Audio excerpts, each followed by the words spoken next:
Hello, I'm Esther Githu-Ewart. It's Wednesday, June 22nd. This is Africa 54.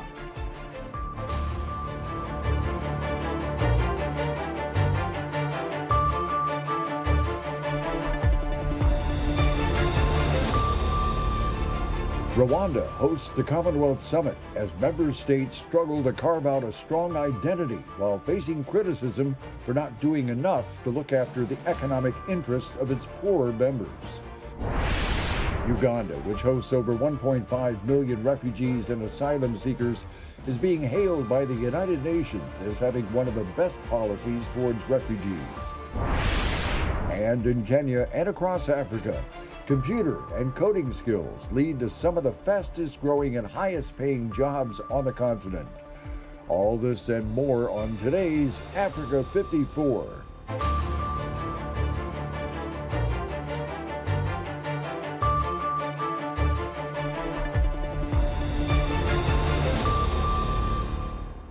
The 26th Commonwealth Government meeting is being held in Kigali, Rwanda. The participants are discussing ways to expand the wealth of all member countries and not just a few wealthy ones.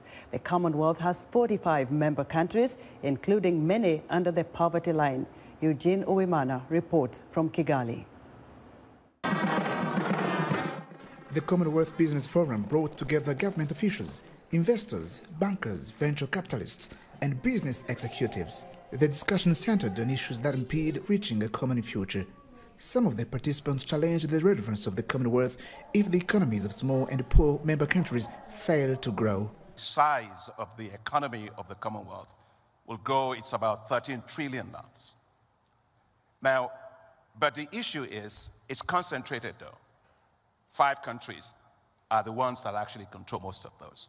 That is UK, that is Australia, Canada, maybe Nigeria, and India. So that common future must be exactly what President Kagame said, Commonwealth. It must be well shared all across. He adds a lot needs to be done and names the first requirement. When we talk about a common future needs good leadership to shape that future. The Secretariat of the Commonwealth acknowledges the claim and agrees that there is indeed a gap. There is potentially slower GDP growth or even recession in some economies.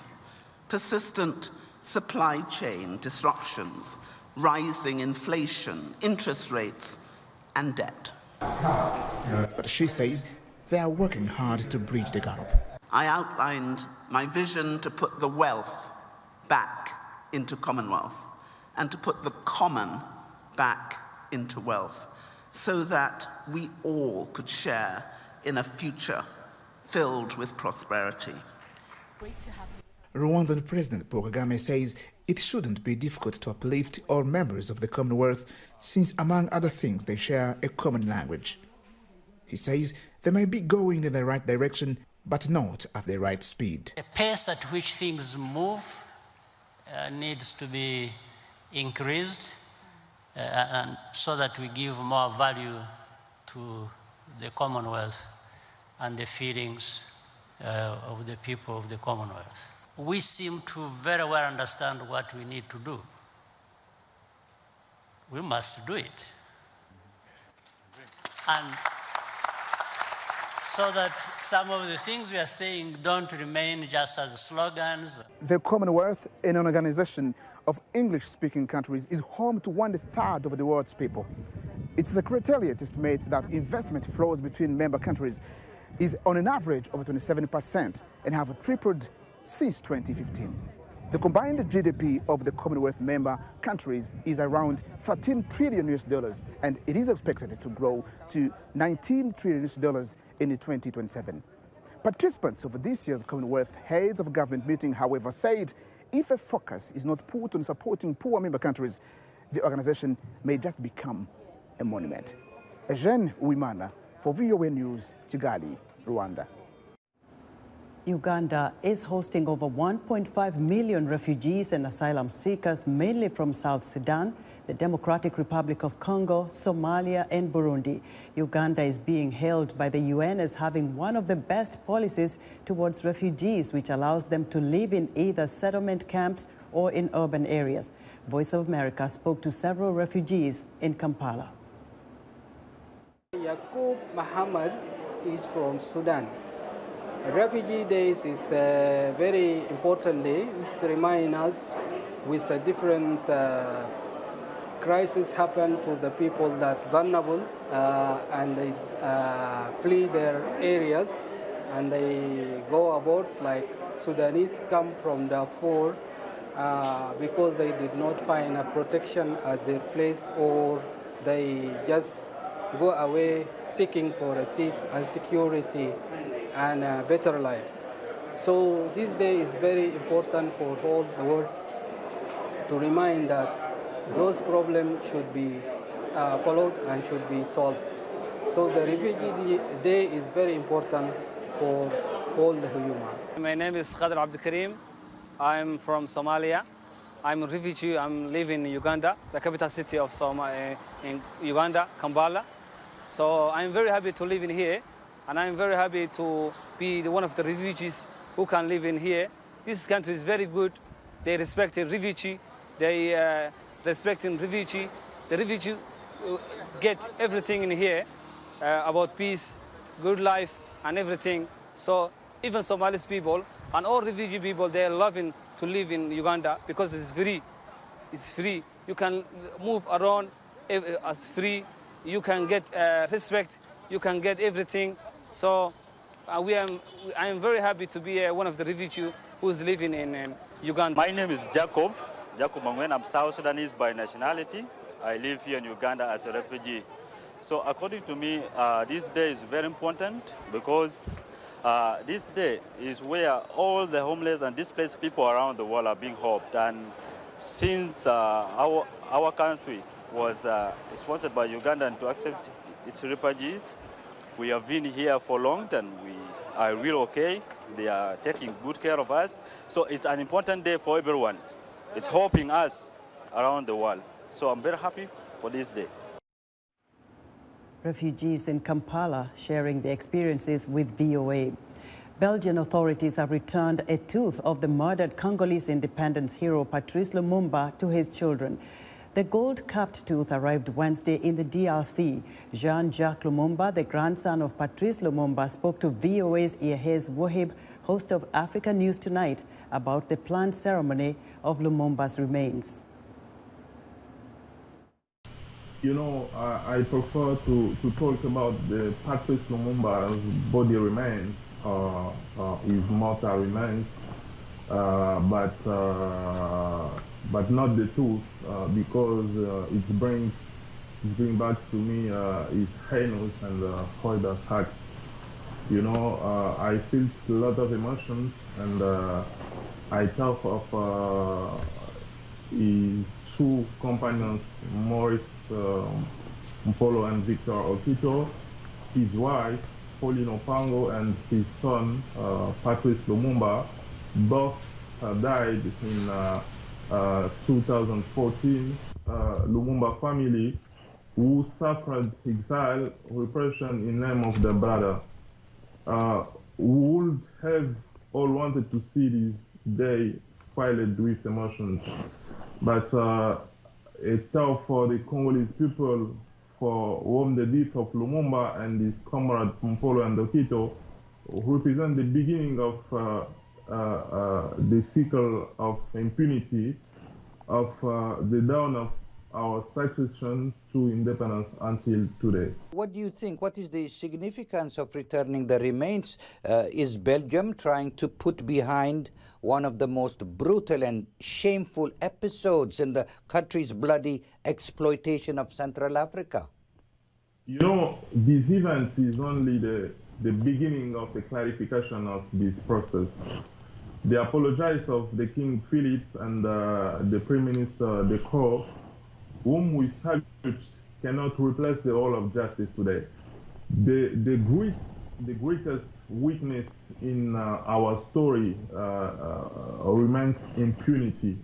We cannot accept that the death of the personality like Lumumba, Mpolo, Okito, or all dies, who are the emblematic victim of our freedom. cannot pass like a letter in the post. It's unacceptable. You know, no lasting peace and harmonious development can be built without justice. I can not or cite the sentence of our Nobel Prize, Dr. Mukwege. This justice will have to restore the truth, you know, and to restorative acts must subsequently benefit to all Congolese people. You said a crime has been committed, and a great crime was committed in the assassination of your grandfather and a few others in 1961. So, you know, it's very hard to express it to you, but he was killed, dissolved his remains in acid, and kept his tooth as a memento. Will there ever be justice for this grisly deed? Will the family together demand justice? Justice is the only useful option to build a bright future. You know, the memory of our million of victims of yesterday and today deserves to be respected and to be honored. Congolese like justice, and Lumumba family like justice. Jean-Jacques Lumumba, thank you for your input. Thank you. That was Jean-Jacques Lumumba, the grandson of Patrice Lumumba, speaking to VOA's Iyahez Wuhib. The head of the International Monetary Fund's African Department, Abebe Selassie, says the COVID-19 pandemic battered economies worldwide. Fuel shortages, stemming in large part from Russia's invasion of Ukraine, is only making things worse. Heidi Adams, host of VOA's Straight Talk Africa, spoke with Selassie at the IMF headquarters here in Washington to discuss the impact of the global economic downturn on African economies. I'm glad you brought up the pandemic because, of course, it saw countries around the world spend significant amounts of money in 2020, especially to combat the effects of the pandemic. And that meant that the debt levels increased worldwide. We saw Zambia, for instance, default in 2020. In your view, are African countries right now carrying too much debt, given the situation we've come out of or are sort of coming out of, and given the situation we are currently in globally? I think even before the pandemic, what we had seen was countries that have been pursuing quite a lot of, investment projects, infrastructure investment, health, education, quite a lot, borrowing to invest in these areas, but not doing as well in terms of collecting tax revenues. Tax revenues are important because, that's the way you capture the rate of return on all the investment. So you build a road, you build a electric power station. It's important that you find ways in which you are able to repay the loans that you've taken towards that. And our countries, we've not done enough of a good job, in terms of mobilizing tax revenues. So reflecting that, debt levels had gone up in many countries. And then you of course, have the effects of the pandemic. What that did, of course, was it dampened economic activity, it hit tax revenues, and required governments to spend more. So debt levels went up another notch in the vast majority of countries. As a result of this, some countries have gone into a default situation, or the risk of debt vulnerability has gone up in a lot of countries. And as you said, countries like Zambia, Chad is another one, have had to turn to their creditors and seek debt restructuring. And because African countries, because we have limited alternative access to capital markets, domestic markets are weaker. This type of resilience mechanisms that many other countries have in the advanced world and large emerging markets. The debt situation is more acute in our countries than it is elsewhere. But again, even within this context, it really is important that the situation of whether debt is sustainable or not is a fairly dynamic one, a country-specific one, and one that depends on the economic outlook. A couple of years ago, Angola was under quite a bit of pressure. We had an economic program supporting them, and one of the important reasons Angola was under debt pressure was, of course, oil prices being as low as they were. The government, pursued quite a lot of, reforms, making sure that they could strengthen their economy.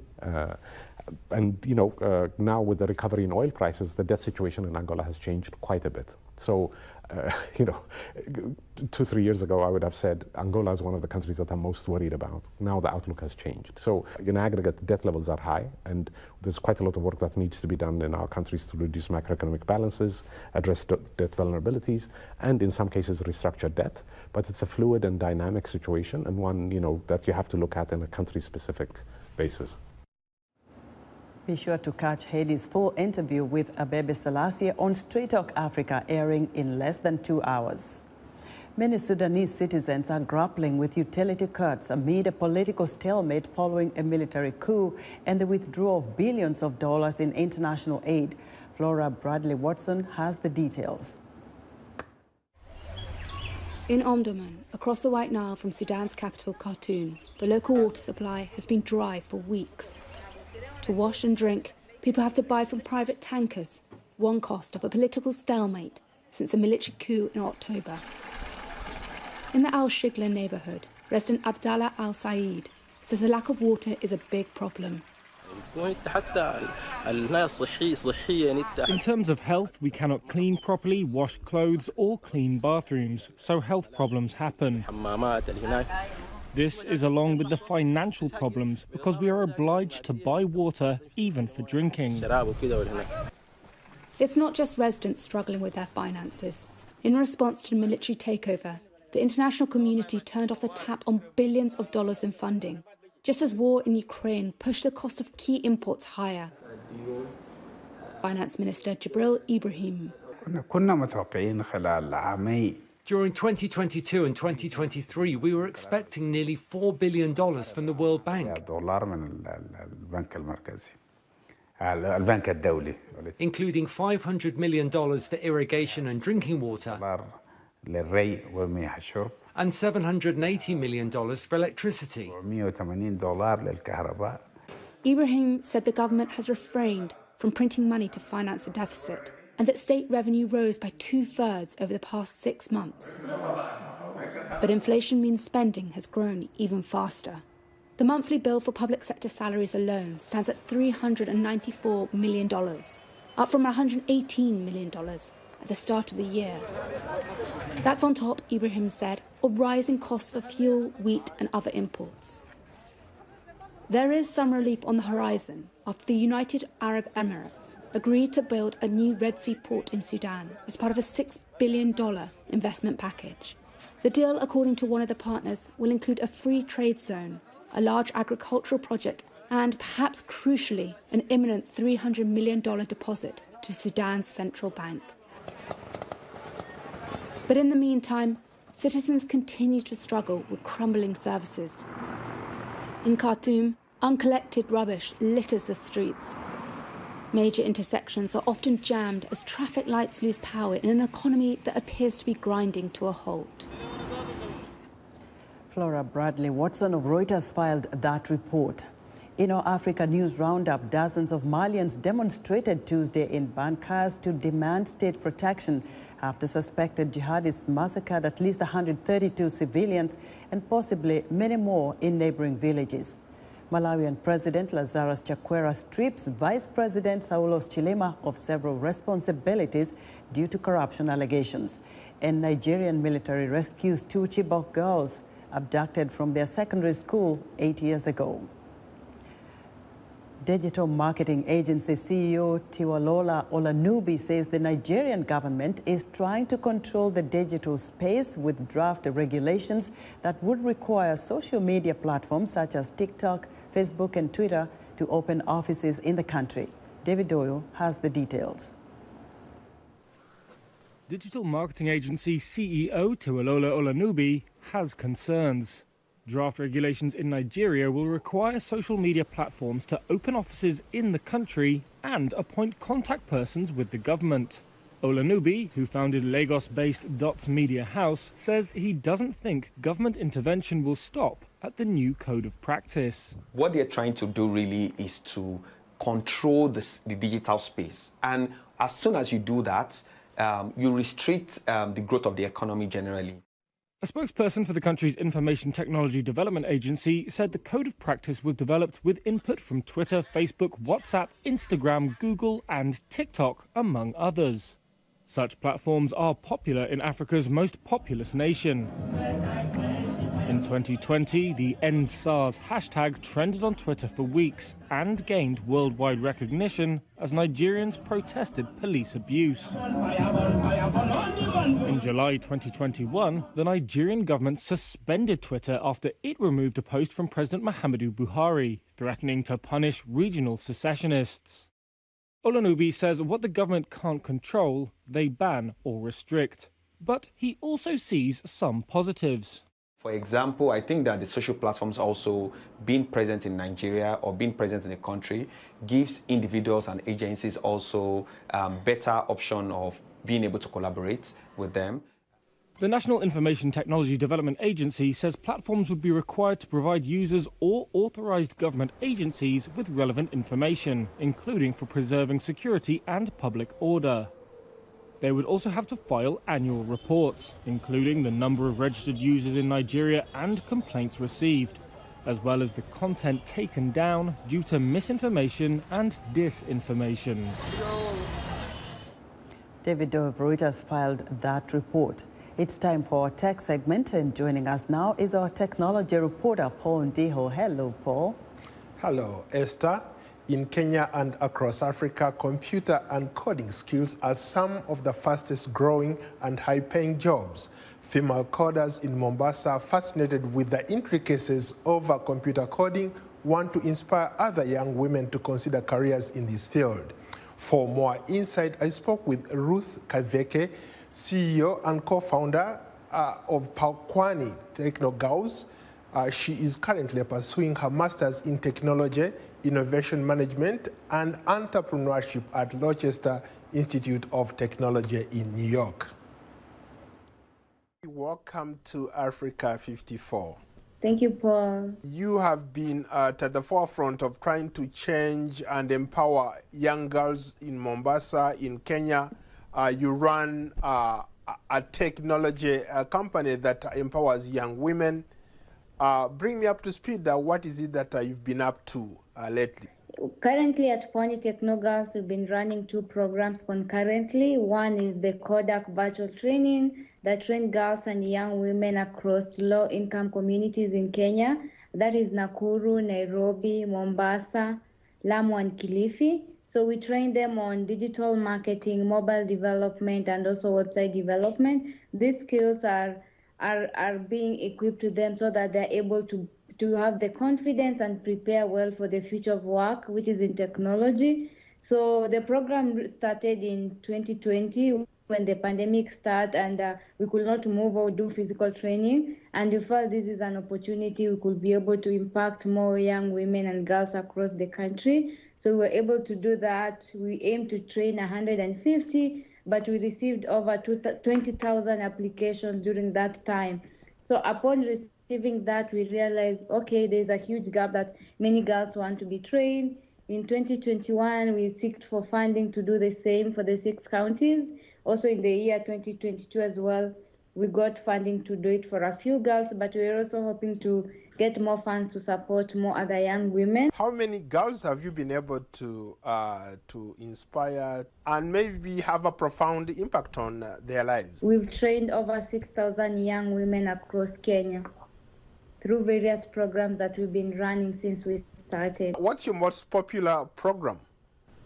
Our most popular program is the Code Hack and Africa Code Week, which we partner with the Africa Code Week organization, and also Technovation, where we reach to high school girls in Mombasa. I'm just curious to know, when you go to these girls or when these girls come to you, they're like, Ruth, how do I get into this? A lot of people, like you said, are scared about tech, are scared about computers, but there are great opportunities if you pursue it.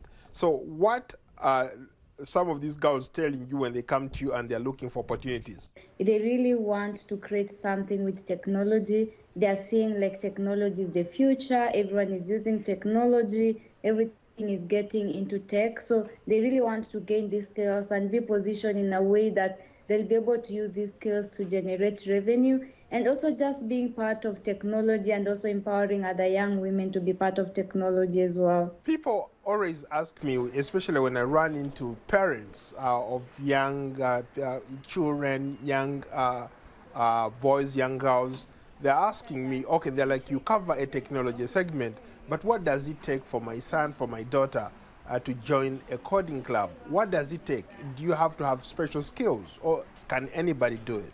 Anybody can do it, provided you have that passion to do it, because learning technology, especially coding, requires a lot of patience. You have to be perseverance, because you just don't do it once and get it right.